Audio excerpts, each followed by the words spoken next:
हम लोग को काम तो पूरा करना पड़ता था, लेकिन सैलरी मिलना बहुत प्रॉब्लम था उस टाइम। मैंने जिस टाइम आप करियर शुरुआत किया था, मैं तो 500 रुपया सैलरी से करियर शुरुआत किया था। 500 रुपीज 500 रुपीज। मैं 12 घंटा क्लास ले रहा था दिन में, पूरा सुबह 7 बजे से शाम को 7 बजे तक। कंपनी को क्या है कि ऐसे बंदे चाहिए होते हैं उस टाइम में। अच्छा। क्योंकि जो अग्रेसिवली आके फ्री में काम करेगा तो उनको वो चाहिए। और पेमेंट भी पूछेगा नहीं, पेमेंट 500 रुपया। मुझे बस इतना ही रिक्वायरमेंट था कि कम से कम वही जो 7,000 या 10,000 मैं अपने बिजनेस से कमा पाऊँ, उतना मेरे लिए बड़ा होता था उस टाइम। अच्छा। मैं ये नहीं सोचा था कि मैं लाख कमाऊंगा, लाखों का टर्नओवर होगा, करोड़ों का टर्नओवर, उतना तो वो दिमाग में नहीं था उस टाइम में। उतना ही था। और मेरे पास एक ही कंप्यूटर था, लैपटॉप भी नहीं था उस टाइम मैं जब शुरू किया था। ओके। मैंने उस टाइम मैंने ऐसा आइडिया नहीं था जो सॉफ्टवेयर बिजनेस आगे के क्या होगा नहीं होगा, ऐसा कुछ आपको दिमाग में नहीं? एमसीए तो कर नहीं पाया क्योंकि फाइनेंशियल इश्यूज था। बट उस टाइम जमाना से उतना ओपन भी नहीं था। मेरे पास लैपटॉप नहीं था। अच्छा। तो मैं कैसे प्रेजेंटेशन लेके जाऊंगा? मैं मेरा डेस्कटॉप को बाइक में, मुझे कम से कम 2 साल लगा पैसा एकजुट करके एक लैपटॉप खरीदने के लिए। अगर आपके पास फंड्स नहीं, आप खुद के पॉकेट के फंड से आप काम कर रहे हैं तो आपको खुद को सब कुछ करना पड़ेगा। अच्छा। चाहे वो ऑफिस का झाड़ू पोछा हो, चाहे आपको रात को ऑफिस को बंद करो, सर्विस दो, टूर जाओ। कस्टमर के उस टाइम ट्रस्ट करते हैं। आज छोड़ दिए, अपना खुद का शुरू किए। कल अगर लाख रुपया कहाँ पे टीसीएस वगैरह में या कोई बड़ा कंपनी में मिल जाएगा तो आप बंद करके फिर निकल जाओगे। हम लोग का तो प्रॉब्लम हो जाएगा। और आज की डेट में मैं हूँ वो नहीं है। सर, बिजनेस प्रोग्रेस करने के लिए कंप्लीटली मैं कहूँगा कि हार्डवर्क, कंप्लीट हार्डवर्क। मतलब दोनों हाथ ऐसे, मतलब दर्द हो रहा होगा। मैं आयोडेक्स लगा के मैं भी उस टाइम में मैं काम किया हूँ। We are getting order because of our existing client. Young generation सुविधा में सॉफ्टवेयर का कुछ सर्विस लेके आओ तो कितना उसको चैलेंजेस हो सकते हैं? अभी 2 चीज बहुत प्रॉब्लम है ईच एंड एवरी कंपनी में, retention of client and retention of man. Right. अभी जो रिक्वायरमेंट नया आ रहा है, अगर मैं उसको फुलफिल नहीं कर पा रहा हूँ तो फिर तो आप दूसरे किसी को देखेंगे। करेक्ट। दूसरा चीज है कि ठीक है, मैं फुलफिल करने के लिए भी रेडी हूँ, अगर उसका जो कस्टिंग है वो आपके साथ नहीं बैठ रहा है, कोई दूसरा बाहर से उसको सस्ते में दे रहा है, तो फिर भी तो एक चैलेंजेस होता है ना इसमें। अभी वही चैलेंज चल रहा है। और बहुत सारा लोग क्या होता है कि ये कोरोना से पहले क्या था, यहाँ पे आपको स्किल्ड मैन पावर नहीं मिलता था। कोरोना से पहले स्किल मैन पावर नहीं मिलता था भुवनेश्वर में, मैं पर्टिकुलरली बोल रहा हूँ। अच्छा। क्योंकि सब रेडी होके बैंगलोर चले जाते थे, बाहर चले जाते थे, पर नहीं मिलता है। 5 कंपनी के रिमोट का काम करे। हाँ, क्योंकि आप देखिए एक काम हुआ सॉफ्टवेयर का, वो एस्टिमेट करेगा 5 घंटा, क्यों? लेकिन उसको आधा घंटा ही चाहिए वो काम करने के लिए। और लेकिन एस्टिमेट करेगा 5 घंटा। आप उसको 5 घंटा दे देंगे, वो आधा घंटा पहले करके उसको छोड़ देगा। 5 घंटे के बाद आपको बताएगा। उसी टाइम में वो दूसरे कंपनी में काम करेगा। इसीलिए तो अभी जो ग्लोबल में सब जगह में धीरे धीरे वो रिमोट वर्क स्ट्रिक्टली मेंशन कर रहे हैं, we are not allowing remote work. तो काफी लोग का ये है, सर हम लोग रिमोट में कर सकते हैं क्या? आज की डेट में आप जितना अच्छा सर्विस दे सकते हैं, क्लाइंट्स का सोच से आपका सोच 2 कदम आगे रहेगा, तो फिर आप क्लाइंट को रिटर्न कर सकते हो। इफ यू विल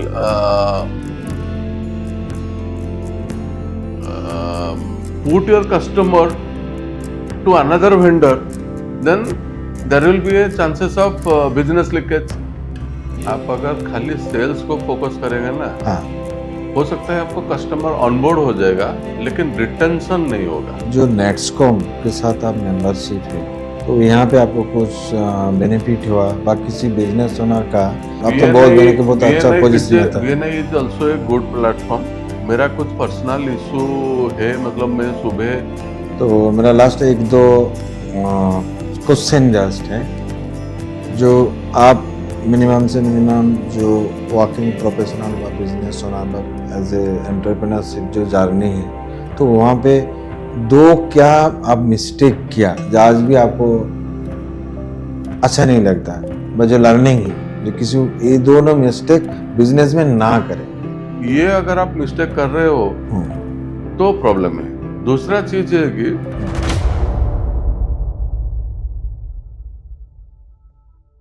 तो शांतनु सर, आप कैसे हैं? Hello sir. Thank you sir. आप हम लोग को कुछ वैल्यूएबल इंफॉर्मेटिव इंफॉर्मेशन आज का जो टॉपिक होगा रिगार्डिंग बिजनेस के बारे में। तो बिजनेस का जो चैलेंजेस होता है, ठीक है, और इस बारे में बहुत वैल्यूएबल जो इंफॉर्मेटिव इंफॉर्मेशन आप बताएगा, क्योंकि मुझे जितना जानकारी है और पर्सनली मैं आपको एक एज ए कस्टमर है, ठीक है, लॉन्ग टर्म बेसिस है, जो मुझे जानकारी है, जब आप कंपनी इस्टेब्लिश 2005 से, हाँ 2005 से, और उसको बाद स्टेप बाय स्टेप आप 2009 में प्राइवेट लिमिटेड में कन्वर्ट किया, और आज के डेट में प्लस लगभग 19 इयर्स प्लस। तो आपको जो बिजनेस का जो जर्नी है, तो आप कैसे पहले शुरुआत किया? 2000 से लेके 2005 तक मैं उड़ीसा का डिफरेंट कंपनी में पहले तो शुरुआत किया था फैकल्टी के हिसाब से। ओके। उसके बाद फिर मैं डेवलपमेंट लाइन को चुना, सॉफ्टवेयर डेवलपमेंट किया। Right sir, right. 2-3 कंपनियों में काम किया। अच्छा। और एक जो होता है ना उड़ीसा का पीपल के अंदर में एक चीज होता है कि होमसिक। ओके। आज कुछ रेस्पॉन्सिबिलिटी होता है जिसके कारण मैं बाहर नहीं जा पाया। अच्छा। आज की डेट में मेरा काफ़ी दोस्त जो यूएस में है, यूके में है, सिंगापुर में है। Right sir. लेकिन मैं उस टाइम में अगर वो स्कोप था, मैं अगर होता तो वहाँ पे चला जाता। अच्छा। आज की डेट में कहाँ पे बैठा था। लेकिन प्रॉब्लम ये हुआ कि कुछ रिस्पॉन्सिबिलिटी, फैमिली, बाउंड्रीज था। ये जो चीज हुआ, उसके बाद क्या हुआ कि यहाँ पे उसी टाइम में अच्छा। एक एम्प्लॉयर दबदबा था। अच्छा। मतलब जो हम लोग एम्प्लॉय थे उस टाइम में, तो उस टाइम में हम लोग को काम तो पूरा करना पड़ता था, लेकिन सैलरी मिलना बहुत प्रॉब्लम था उस टाइम में। मैंने जिस टाइम आप करियर शुरुआत किए थे, मैं तो 500 रुपया सैलरी से करियर शुरुआत किया था। 500 रुपीज 500 रुपीज में। और उस टाइम 500 रुपीज मिलने के लिए उतना ये था, प्रॉब्लम था मेरा। जो मैं 12 घंटा क्लास ले रहा था दिन में, पूरा सुबह 7 बजे से शाम को 7 बजे तक, क्योंकि मेरा उस टाइम में मैं क्या था, वो अभी जो लोग इंटर्नशिप कर रहे हैं, हम लोग का वो प्रैक्टिकल एक्सपीरियंस उस टाइम में था। अच्छा। तो उसके लिए मतलब कंपनी को क्या है कि ऐसे बंदा चाहिए होते हैं उस टाइम में। अच्छा। क्योंकि जो एग्रेसिवली आके फ्री में काम करेगा तो उनको वो चाहिए, और पेमेंट भी पूछेगा नहीं। पेमेंट 500 रुपया से शुरू हुआ था। तो 2-3 कंपनी में काम करने के बाद, कोई कंपनी में तो 4 महीना का सैलरी रुक गया, कंपनी में 6 महीना सैलरी उस टाइम में मांगना पड़ता था। आज तो हम लोग कंपनी के हैं, हमारा ड्यू डेट का दिन ऑटोमेटिक ट्रांसफर हो जाता है। उस टाइम में लेकिन क्या होता था कि वो मांगना पड़ता था पैसा उस टाइम। तो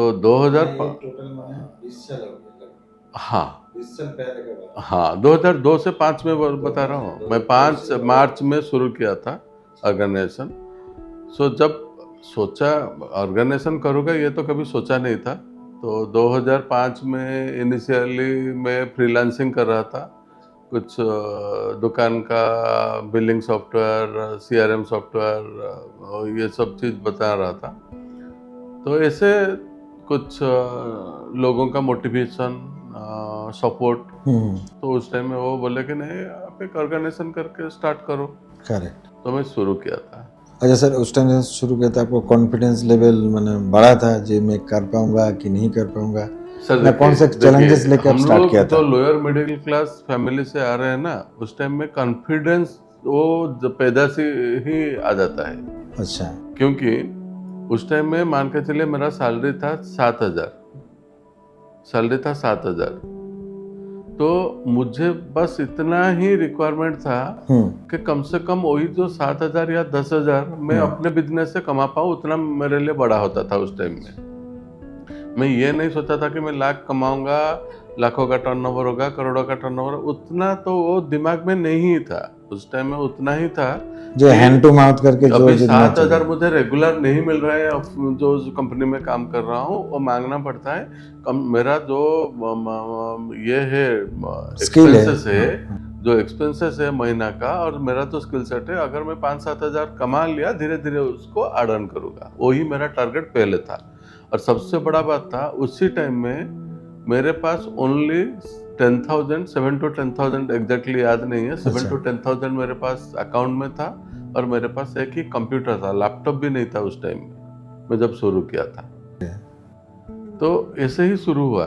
ये नहीं है कि हम लोग मेरा पापा के पास बहुत पैसा है, मैं उनसे पैसा ले लिया, कहाँ से ले लिया, एक बड़ा ऑफिस कॉर्पोरेट। आज की डेट में तो कोई भी बीटेक करने के बाद वो 4 जन बैठ के बना देते हैं कॉर्पोरेट ऑफिस। हमारा तो एक रेंटेड रूम में, एक रूम में मतलब हम लोग रहते थे मेस करके, दूसरे रूम में ऑफिस चल रहा था। ऐसे शुरू हुआ था। मैंने उस टाइम मैंने ये सब आइडिया नहीं था जो सॉफ्टवेयर बिजनेस आगे के क्या होगा नहीं होगा, ये सब कुछ आपको दिमाग में नहीं था। 3-4 साल में जितना छोटा छोटा कंपनी में हम लोग काम किए थे, उतना तो विजन नहीं था कि कॉर्पोरेट क्या होता है, आईटी का क्या बूम है, क्या है, वो तो पता नहीं था। Correct sir, correct. अगर मैं चला जाता, मैं उस टाइम में, क्योंकि मैं तो बीटेक नहीं हूँ, मैं बीसीए हूँ, बीसीए कंप्लीट किया हूँ, तो ग्रेजुएशन तो एमसीए तो कर नहीं पाया क्योंकि फाइनेंशियल इश्यूज था। अच्छा। और यहाँ पे नौकरी कर रहा था। तो ये सब चीज, अगर मैं कोई कॉर्पोरेट में उस टाइम में जॉब करता तो हो सकता है कुछ कल्चर मिलता मुझे, कुछ मतलब आइडिया होता कि हाँ ठीक है कॉर्पोरेट में ऐसा है, आईटी का बूम ये है, या कोई एक्सपोजर मिलता बाहर जाने के बाद। जैसे मेरे दोस्त लोगों को मिला, वो बाहर गए, कोई दिल्ली बेंगलोर गए तो वहाँ पे एक्सपोजर मिला, तो आज वो यूएस यूके में है। सही। लेकिन हम लोग क्या किया कि मैं मैं इधर ही कुछ शुरू करना मैंने स्टार्ट कर दिया मैंने मेन बात है आज के डेट में जो भी पढ़ाई एंड कर रहे हैं वो लोग इतना एडवांस है, क्या करना चाहिए क्या नहीं करना चाहिए पहले से प्लानिंग बना लेते। बट उस टाइम जमाना से उतना ओपन भी नहीं था, उतना जानकारी भी नहीं था। आज के डेट में आप देखिए everything is in digital mode. Correct. उस टाइम में हम लोग कस्टमर के पास जाते हैं, और सबसे बड़ा बात आपको बता रहा हूँ, मेरे पास लैपटॉप नहीं था। अच्छा। तो मैं कैसे प्रेजेंटेशन लेके जाऊंगा? मैं मेरा डेस्कटॉप को बाइक में लोड करके लेके जाता था वहां पे डेमो दिखाने के लिए। ऐसा सिचुएशन था। डेस्कटॉप को लेके जाता था उस टाइम में। पहले पूछ लेता था, जैसे सर आपके पास डेस्कटॉप है क्या, या लैपटॉप है क्या, है तो मैं पेन ड्राइव में लेके जाऊंगा, नहीं है तो फिर मैं कंप्यूटर पूरा सेट को बाइक में रैप करके फिर लेके जाता था। वो सिचुएशन था। मुझे कम से कम 2 साल लगा पैसा एकजुट करके एक लैपटॉप खरीदने के लिए। आज की डेट में मैं बोलूँगा तो जिस दिन का डिस्ट्रीब्यूटर हूँ, करोड़ों का माल चाहिए तो पूछेंगे नहीं, दे देंगे। लेकिन उसी टाइम में 40,000 का एक लैपटॉप खरीदने के लिए मुझे 2 साल लगा। करेक्ट से। और उस टाइम मोबाइल भी ये नहीं था। नहीं, मोबाइल था, लेकिन मैं मोबाइल उस टाइम में 2005 को शुरू किया था। मैं 2005 एंड या 6 में मोबाइल लिया था उस टाइम में। उतना एडवांस टेक्नोलॉजी उस टाइम में नहीं होता, कुछ नहीं था, व्हाट्सएप नहीं था, ये सब कुछ नहीं था, मैसेज ये था सिर्फ कॉलिंग। तो उसके बाद से धीरे धीरे करके आप ऑफिस मैंने इंक्रीज किया। सर देखिए 2010 तक मुझे याद है, 2010-12 तक मैं डायरेक्टली प्रोग्रामिंग करता था। मैं खुद बैठ के प्रोग्रामिंग करता था। मैंने देखिए आप मैं एक प्रोग्रामर हूँ, तो मैं डायरेक्ट बैठ के प्रोग्रामिंग करता था। आर्किटेक्ट में खुद बनाता था। कस्टमर एंड में भी 2012 तक मैं जाके खुद ही सपोर्ट दे रहा था। मैंने जो एक्चुअल जरूरत है आप खुद ही एक एक आप करके देखो ना सीखे। सर, एक छोटा ऑर्गेनाइजेशन में क्या होता है, जितना आप सेव कर सकते हो उतना आपको फायदा है। Okay right. आप खाली डेकोरम मेंटेन करने के लिए 10 स्टाफ को आप रख लेंगे, उतना आपका अगर मतलब इनकम नहीं है या टर्नओवर नहीं है तो आप कहाँ से पैसा पैसा देंगे? बैंक तो जब तक आपका आईटी उतना नहीं आएगा तो आपको लोन नहीं देगा ना। कुछ भी नहीं दिया। और उतना आइडिया भी नहीं था उस टाइम में हाँ कि कैसे मिलेगा लोन, राइट से राइट। कैसे क्या सिविल स्कोर क्या होता है। हाँ आज की डेट में तो जो 8 क्लास 9 क्लास पढ़ रहे हैं उनको पता है सिविल स्कोर क्या है। उसी टाइम में उतना भी हम लोग का आइडिया नहीं था। ये मानना पड़ेगा जो कहाँ पे पहले काम सीखने के बाद वहाँ पे चैलेंजेस आने के बाद आप खुद ही डिसाइड किया जो मुझे कि जो भी महीना का जो एक्सपेंसेस है मैं सेफली उठा सकता, किसी के ऊपर डिपेंड ना होगा। तो यही मैंने इसी प्रोसेस का आपको company step by step run हुआ। सर वो देखिए, आप जब एक काम शुरू करते हैं ना, अगर आपके पास फंड्स नहीं, आप खुद के पॉकेट के फंड से आप काम कर रहे हैं तो आपको खुद को सब कुछ करना पड़ेगा। चाहे वो ऑफिस का झाड़ू पोछा हो, चाहे आपको रात को ऑफिस को बंद करो, सर्विस दो, टूर जाओ। मैं तो 200-250 किलोमीटर तक बाइक लेके भी सर्विस देने के लिए गया था उस टाइम में, मुझे याद है। Okay sir. अच्छा सर, जो कस्टमर के उस टाइम ट्रस्ट करता है जो कंपनी नहीं है, अकेला कैसे करके काम उठाने, बहुत चैलेंजेस। मतलब उस टाइम में ऐसा कुछ मैं उस टाइम में रिटेल का सॉफ्टवेयर दे रहा था, एजुकेशनल का सॉफ्टवेयर दे रहा था। कुछ एजुकेशनल इंस्टीट्यूट उस टाइम में थे अच्छा, जो मुझे पहचानते थे क्योंकि मैं प्रीवियसली एजुकेशनल इंस्टीट्यूट में काम किया था। ओके। तो बोले अरे कल तक तो तुम काम कर रहे थे, मतलब एम्प्लॉय थे, आज छोड़ दिए, अपना खुद का शुरू किए। कल अगर लाख रुपया कहाँ पे टीसीएस वगैरह में या कोई बड़ा कंपनी में मिल जाएगा तो आप बंद करके फिर निकल जाओगे। राइट। हम लोग का तो प्रॉब्लम हो जाएगा। तो ऐसे भी कुछ काम नहीं मिला था उस टाइम में। और आज की डेट में मैं हूँ वो नहीं है। ओके, ऐसे मैटर। हाँ, आज की डेट में Softnet is there till 20 years, but वो ब्रांड जो हम लोग को मना किया तो वो आज की डेट में नहीं है, वो बंद हो गए हैं। अच्छा, जैसे जिस आपको सर जो ऑर्गेनाइजेशन नेम है सॉफ्टनेट, मैंने ऐसा मैं क्या सोच के सॉफ्टनेट नेम डाल लिया सर? जब मैं फ्रीलांसिंग कर रहा था तो एक जगत सिंहपुर का एक गवर्नमेंट का एक काम कोई दूसरा लिया था, मुझे फ्रीलांसिंग में दिया था। ओके। तो मेरा एक मतलब छोटा भाई जैसा है, अभी पहले माइंडफेयर में था, अभी उत्कल लैब्स करके अपना एक ऑर्गेनाइजेशन वो भी किया है, तो निर्मल करके। तो हम लोग आ रहे थे, बाइक से आ रहे थे उधर से, तो ऐसे बात हुआ कि एक ऑर्गेनाइजेशन करते हैं तो कुछ नाम देते हैं। तो सॉफ्टवेयर तो हम लोग करते थे, एक सॉफ्ट हो गया।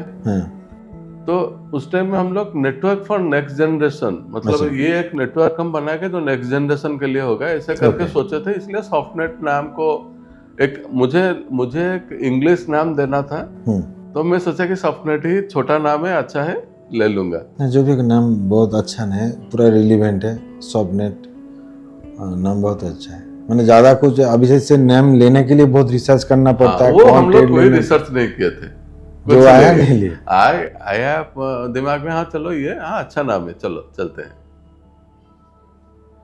तो आगे सर कैसे करके आप टीम बढ़ाया, धीरे धीरे करके बिजनेस कैसे प्रोग्रेस किया? सर बिजनेस प्रोग्रेस करने के लिए कंप्लीटली मैं कहूँगा कि हार्डवर्क, कंप्लीट हार्डवर्क। मतलब शुरुआत में तो मैं ऐसा सिचुएशन हुआ था कि मैं रात भर बैठ के भी प्रोग्रामिंग किया हूँ। मतलब दोनों हाथ ऐसे, मतलब दर्द हो रहा होगा, मैं आयोडेक्स लगा के मैं भी उस टाइम में मैं काम किया हूँ। तो धीरे धीरे मार्केट में रेपुटेशन बढ़ा, क्लाइंट का ट्रस्ट बढ़ा, तो धीरे धीरे एम्प्लॉय ऐड करते चले हम लोग। हाँ, आज की डेट में भी हमारा डायरेक्ट मार्केटिंग बहुत कम है। मेरा सेल्स बंदा जाके कहाँ किसी को अप्रोच कर रहा है, ये बहुत कम है।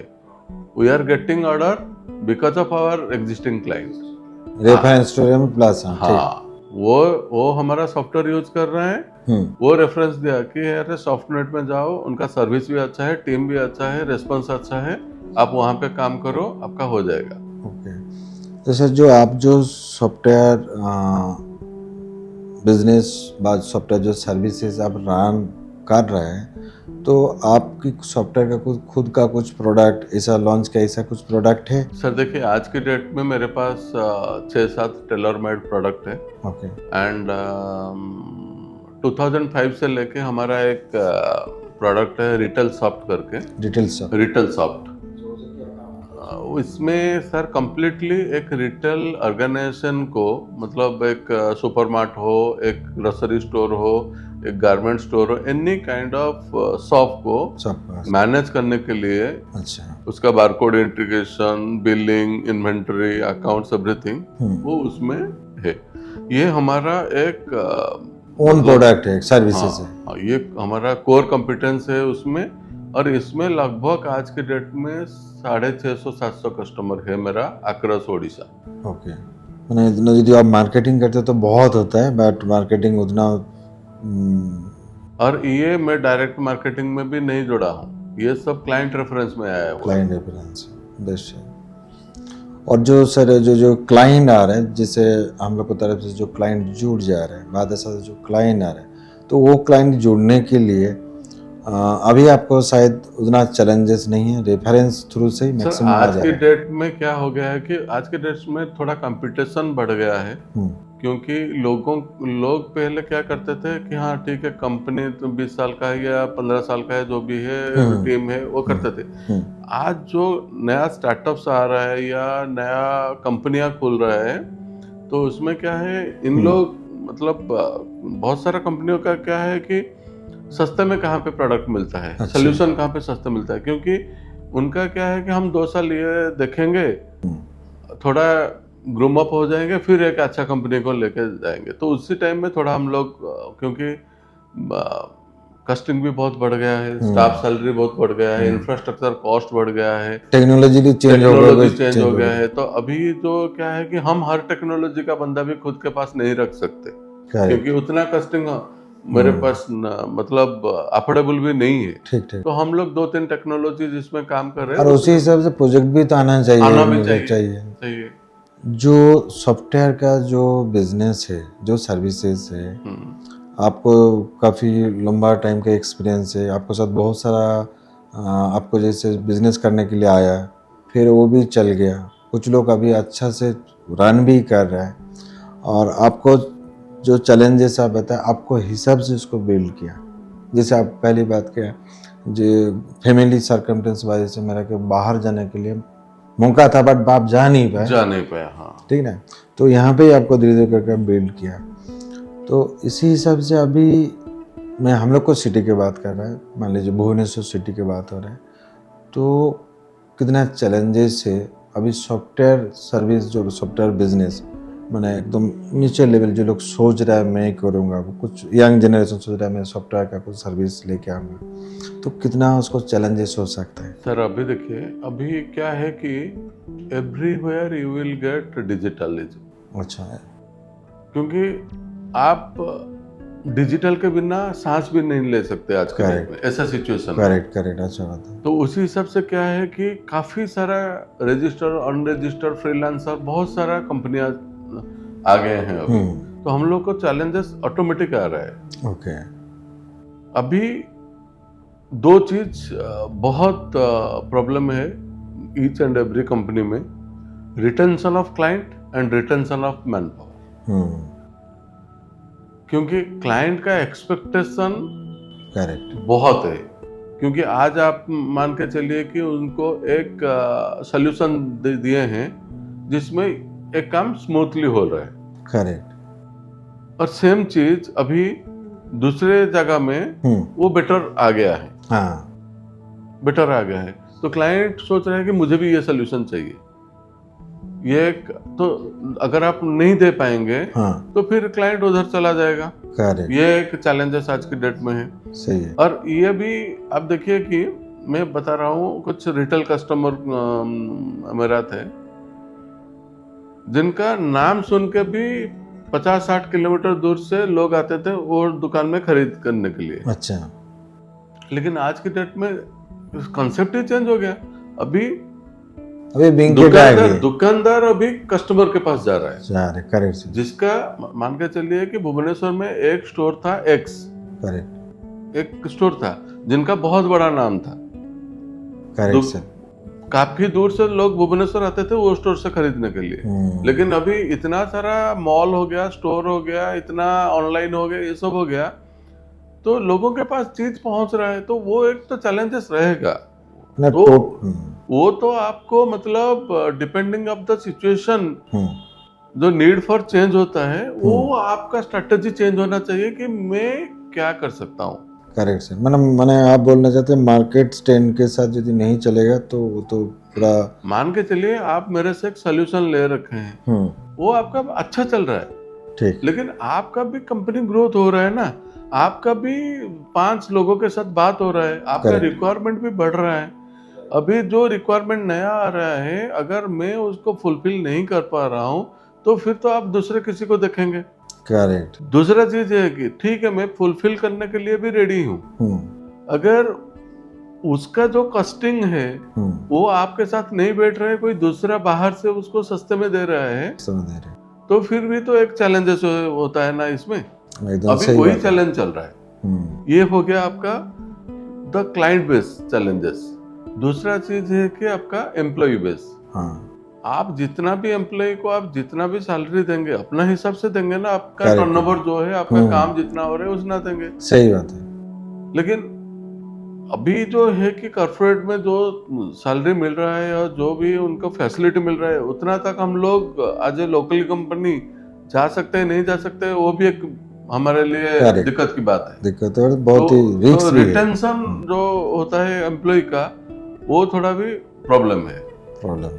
और बहुत सारा लोग क्या होता है कि ये कोरोना से पहले क्या था, यहाँ पे आपको स्किल्ड मैन पावर नहीं मिलता था। कोरोना से पहले स्किल्ड मैन पावर नहीं मिलता था भुवनेश्वर में, मैं पर्टिकुलरली बोल रहा हूँ। अच्छा। क्योंकि सब रेडी होके बैंगलोर चला जाते थे, बाहर चले जाते थे, पर नहीं मिलता है।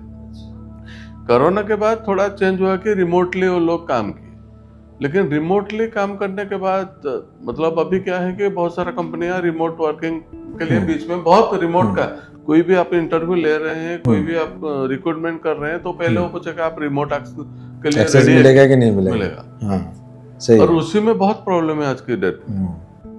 क्या बहुत सारा कैंडिडेट है जो 5-5 कंपनियों में काम करते हैं रिमोटली, 5 कंपनी के रिमोट का काम करें। हाँ, क्योंकि आप देखिए एक काम हुआ सॉफ्टवेयर का, वो एस्टिमेट करेगा 5 घंटा, क्यों, लेकिन उसको आधा घंटा ही चाहिए वो काम करने के लिए। अच्छा। लेकिन एस्टिमेट करेगा 5 घंटा, आप उसको 5 घंटा दे देंगे, वो आधा घंटा पहले करके उसको छोड़ देगा। लेकिन 5 घंटे के बाद आपको बताएगा, उसी टाइम में वो दूसरे कंपनी में काम करेगा।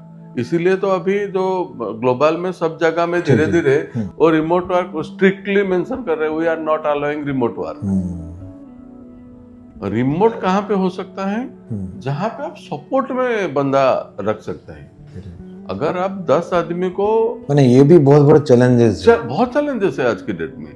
अभी मैं रिसेंटली भी कुछ पोजीशन के लिए मैं इंटरव्यू ले रहा था, तो काफी लोग का ये है, सर हम लोग रिमोट में कर सकते हैं क्या? भाई रिमोट में हम लोग अलाउ नहीं करते आज की डेट में, क्योंकि सॉफ्टवेयर सर्विस से रिमोट में काम होने चाहिए।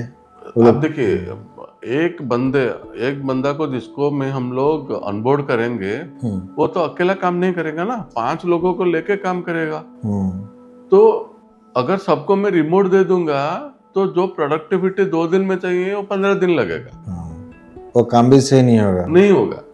और इंटरनली भी जो स्किल डेवलपमेंट होता है एम्प्लॉय के अंदर, वो भी नहीं होगा। जो टीम मैनेजमेंट होता है, जो कॉर्पोरेट डेकोरम होता है, वो भी मेंटेन नहीं होगा। राइट। तो इसीलिए तो अभी बड़ा कंपनी जितना सारा है वो स्ट्रिक्टली जो हाइब्रिड मोड भी जो 3 दिन ऑफिस आओ 3 दिन रिमोट, वो भी चेंज कर रहे हैं। अभी भी सबको बुला रहे हैं धीरे धीरे कर।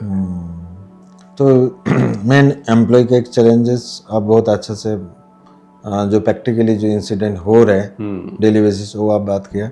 सेकेंडली जो क्लाइंट का जो रिटेंशन है, क्लाइंट रिटेंशन में बहुत बड़ा चैलेंजेस है, और एम्प्लॉय का एक चैलेंजेस है, दोनों चैलेंजेस है। आज की डेट में आप जितना अच्छा सर्विस दे सकते हैं, क्लाइंट्स का सोच से आपका सोच 2 कदम आगे रहेगा, तो फिर आप क्लाइंट को रिटर्न कर सकते हो। बहुत इम्पोर्टेंट बात है। बहुत इम्पोर्टेंट, क्योंकि आप क्या सोच रहे हैं, आप सोचने से पहले अगर मैं सोचूंगा तो फिर आप मुझे मानोगे कि हाँ चलो Softnet is working well and it's a technological advance company है।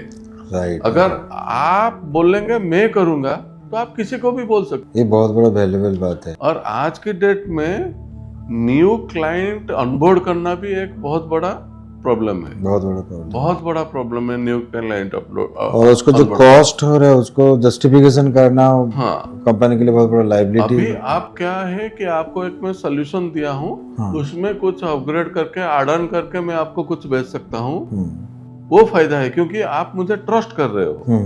नया कंपनी को चीज बेचने में थोड़ा मुझे टाइम लगेगा। वो चीज काफी सर्विस आप दे रहे हैं जो आपको सॉफ्टवेयर एप्लीकेशन, वेब एप्लीकेशन जो भी एप्लीकेशन होता है। अभी हम लोग खाली रिटेल का तो नहीं कर रहे हैं, अभी क्लाउड बेस्ड एप्लीकेशन काफी सारा हम लोग बना चुके हैं।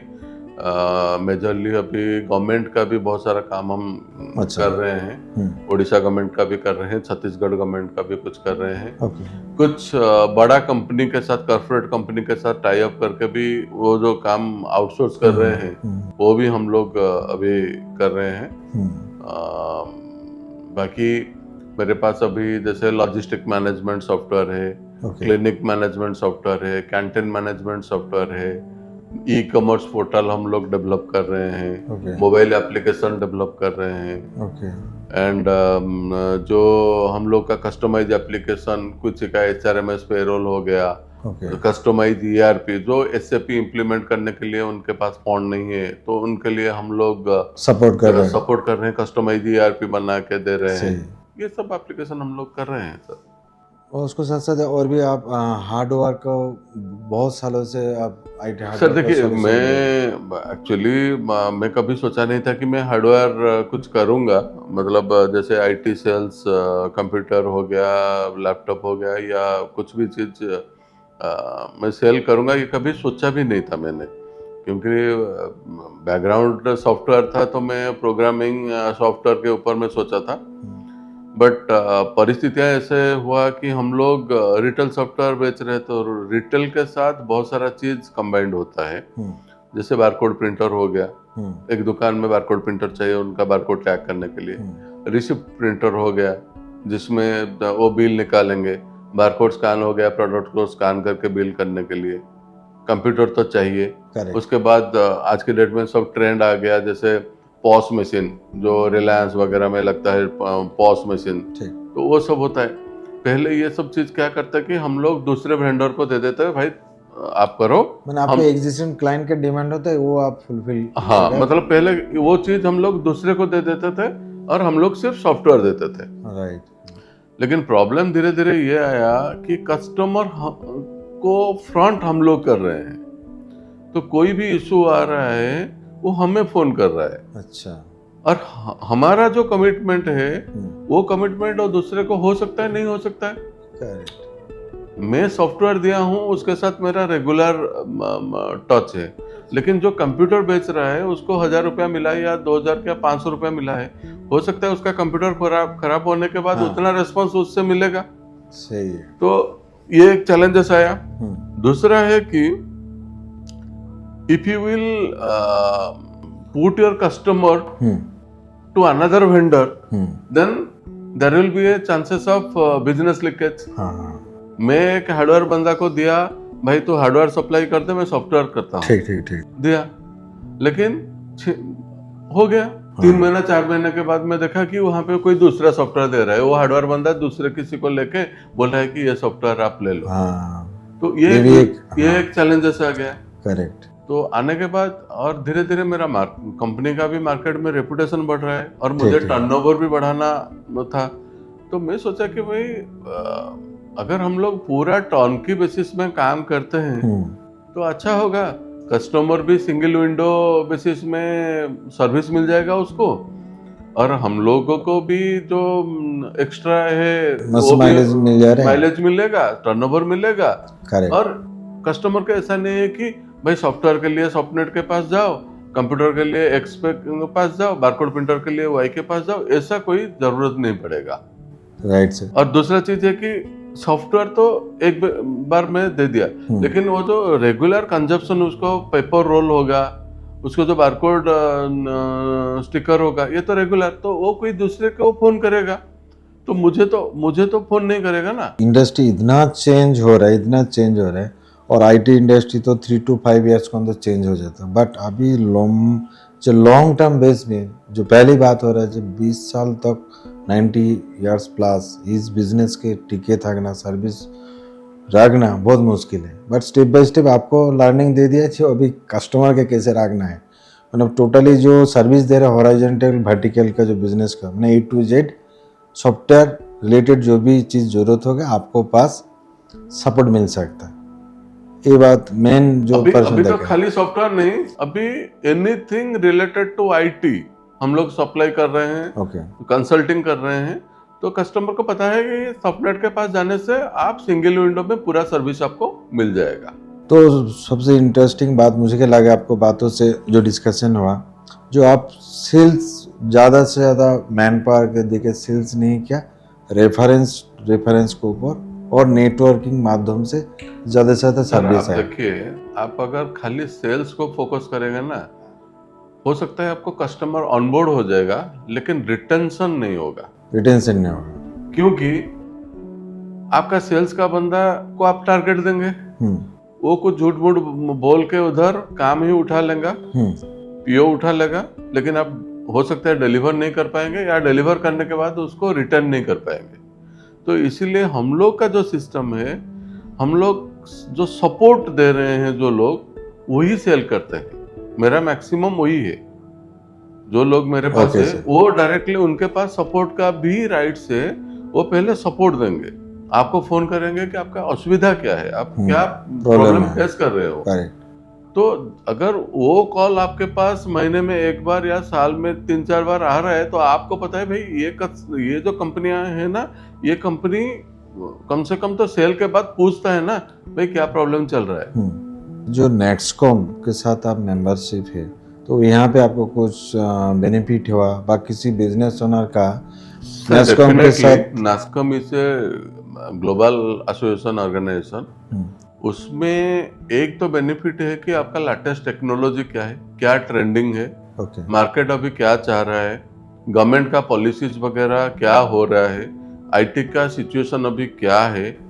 और सबसे बड़ा बात है कि ओडिशा में जितना कंपनियां हैं जो नास्कॉम के साथ जुड़े हुए हैं, उनके साथ भी एक बार मुलाकात होता है, तो एक नॉलेज शेयरिंग, नॉलेज ट्रांसफर, ये सब चीज होता है। ओके, हमें बिजनेस जनरेटर, हाँ, लीड जनरेट होता है।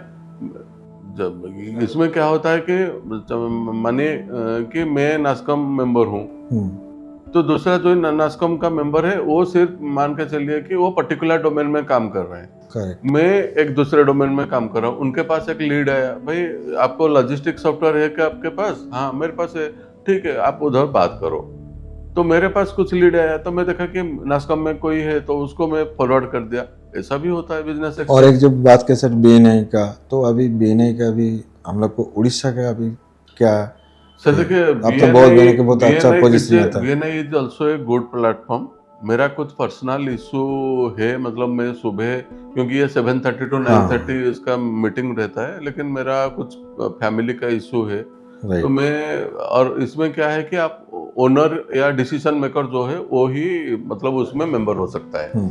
सो डायरेक्टर लेवल लोग ही मेंबर हो सकते हैं। तो मैं कम से कम 3 साल उसमें था। मतलब बीएनआई का जो प्रोसेस है वो मुझे बहुत अच्छा लगा, क्योंकि आप यहाँ पे बैठ के इंटरनेशनली भी कनेक्ट कर सकते हो बीएनआई मेंबर को, और बहुत पूरा डिसीजन मेकर के साथ आप कनेक्ट कर सकते हो। वहाँ पर एक बहुत बड़ा लीड जनरेशन बिजनेस पॉसिबल, बहुत सर उसमें फायदा है बहुत। और यहाँ पे जो बीएनआई का भी चल रहा है, जैसे लोकल जो नहीं जानते हैं बीएनआई के बारे में, खाली मेंबर हुए हैं, वो ये लोकल बिजनेसिंग करते हैं। जो उसको परफेक्ट यूटिलाइज करेगा वो डेफिनेटली बिजनेस उसको मिलेगा। करेक्ट। और कभी आपको बहुत सारा और भी कंपनी के साथ, ऑर्गेनाइजेशन के साथ आप एसोसिएट है, जैसे नोटरी क्लब के साथ भी आप काफ़ी जुड़ा है? सर देखिए, Rotary is a part of social activity organisation. So मैं 2015 से हूँ रोटरी में। 2022-23 में मैं प्रेसिडेंट था। हमारा जो उड़ीसा का जो डिस्ट्रिक्ट है 3262, उसका मैं प्लैटिनम प्लस प्रेसिडेंट हुआ था। मतलब इतना एक्टिविटीज 100+ प्रोजेक्ट में किया था उस टाइम में। तो ये एक मेंटल सेटिस्फेक्शन जो बोलते हैं ना, जो कुछ चीजें होते हैं कि वो खाली पैसा कमाने से नहीं होता है। करेक्ट। तो हम लोग उसके बाद धीरे धीरे सोचे कि एक चैरिटेबल ऑर्गेनाइजेशन बनाते हैं। इन्वेस्ट किया मैंने और स्टार्ट हुआ। अभी तक भी वो चल रहा है, 3 साल हो गया। उसमें अभी 40-50 ऐसे ही बच्चे आ रहे हैं। अच्छा, तो ऑर्गेनाइजेशन का क्या नेम है सर? सर ये है हार्मोनी चाइल्ड डेवलपमेंट सेंटर। तो सर हम लोग को काफ़ी लंबा डिस्कशन हो गया। तो मेरा लास्ट 1-2 क्वेश्चन जस्ट है, जो आप मिनिमम से मिनिमम जो वर्किंग प्रोफेशनल व बिजनेस होना एज ए एंटरप्रेन्योरशिप जो जर्नी है, तो वहाँ पे 2 क्या आप मिस्टेक किया जो आज भी आपको अच्छा नहीं लगता, बट जो लर्निंग है, जो किसी ये दोनों मिस्टेक बिजनेस में ना करे? एक है आपका इन्वॉल्वमेंट टू द बिजनेस, जो मतलब 100% होना चाहिए। मतलब आप प्रॉपर उसको एस्टिमेट करते हो, प्रॉपर आप उसको एग्जीक्यूट करते हो और प्रॉपर उसको मैनेज करते हो। ये अगर आप करते हो तो फिर आपका बिजनेस में कोई प्रॉब्लम नहीं होगा। Correct sir. अगर आप दूसरे के ऊपर छोड़ के, हाँ पैसा तो आ रहे हैं, हम लोग खर्च करेंगे, ये करेंगे, टाइम आज 10 बजे आ रहे हैं, कल अगर है तो कल 12 बजे आएगा, कल आएंगे नहीं ऑफिस। ये अगर आपको, क्योंकि आप उसमें से ही इनकम कर रहे हैं, तो वो इन्वॉल्वमेंट आपको रखना चाहिए। ये अगर आप मिस्टेक कर रहे हो तो प्रॉब्लम है। दूसरा चीज है कि मैं जितना समझ रहा हूं कि अगर आपका ये बिजनेस बढ़ रहा है, और आपका फंड्स आ रहा है, इसका मतलब नहीं है कि आप अननेसेसरी कुछ प्लानिंग ना करके, कुछ ग्राउंड वर्क ना करके अचानक आप 10-12 और बिजनेस खोल देंगे। तो उसमें क्या होगा ना, आप किसी एक को भी फोकस नहीं कर पाएंगे। और दूसरा चीज है कि जो पर्टिकुलर बिजनेस से आपका आ रहा था इनकम, वो फोकस ना मिलने के वजह से वो भी कम होता जाएगा, डिस्ट्रैक्शन हो जाएगा बाद में लॉस। उड़ीसा में बहुत सारा लोग ऐसा भी होते हैं कि चलो हमारा अभी, हाँ ये तो पैसा अच्छा आ रहा है, तो अभी रियल एस्टेट बूम हो रहा है, हम रियल एस्टेट में दे देंगे। अभी माइनिंग में बूम हो रहा है, हम माइनिंग दे देंगे। तो ये अगर आप ग्राउंड वर्क ना करके किसी दूसरे का सलाह में आप उसमें पैसा लगा देते हैं, और आपको उसमें एक्सपीरियंस नहीं है और उतना टाइम भी आप नहीं दे पा रहे हो, और एट ए टाइम आप 5 बिजनेस में लगा दिए, तो फिर वो एक बहुत बड़ा मिस्टेक है। एकदम सही, परफेक्ट बात। तो दोनों चीज आपको रखना चाहिए। एक है आपका पंक्चुअलिटी एंड इन्वॉल्वमेंट, दूसरा है कि आप सोच समझ के उसको, ये पैसा जो फंड आ रहा है सही जगह से लगाना। आप जो बिजनेस बढ़ रहा है उसमें बिजनेस में फंड लगाइए, और दूसरे का बिजनेस का फंड को बिजनेस में लगाइए, बिजनेस का फंड को लग्जरी में मत लगाइए। ये मिस्टेक होना नहीं चाहिए। एक बिजनेस कैसे स्टार्ट होता है, कैसे चैलेंजेस होता है, क्या क्या प्रॉब्लम आता है, और सॉफ्टवेयर बिजनेस रन करना कितना चैलेंजेस होता है, जो आज के हम लोग को साथ संतनु महापत्तो और भुवनेश्वर का बेस करके जो बिजनेस रन कर रहा है, और आगे बढ़ उम्मीद है बेटर होगा, क्योंकि काफ़ी सारा क्लाइंट बेस है, बहुत सारा सर्विसेज है। साथ साथ बिजनेस के साथ साथ जो सोसाइटी के काफ़ी हेल्प हो रहा है, और फ्यूचर में हम लोग उम्मीद रखूँगा जो हेल्प होगा। तो thank you Shantanu sir. Sir thank हाँ you thank very you much. Sir. हाँ 4SL Background Check Private Limited is a comprehensive employee background verification and individual self-verification solution. Our group of companies and services. 4SL Background Check Private Limited, specialized in employment verification and self-verification services for individuals. Red Check, our sister company focused on tenant verification, online rent agreements, and maintaining property owner-tenant transaction records. It also offers an online property listing platform. OSXT.com, a B2B digital signature and document authentication solution. Why choose us? White Heavy Mark Pan-India Services, we operate across the country. White Heavy Mark expert team, dedicated professionals ensuring seamless service. White Heavy Mark strong client coordination, efficient management and support for our clients. Our founder and CEO, Manish Khan, leading the company with a vision to ensure trust and security in verification services. For inquiries or services, please contact our team or email us today. Like, share and subscribe, and thank you.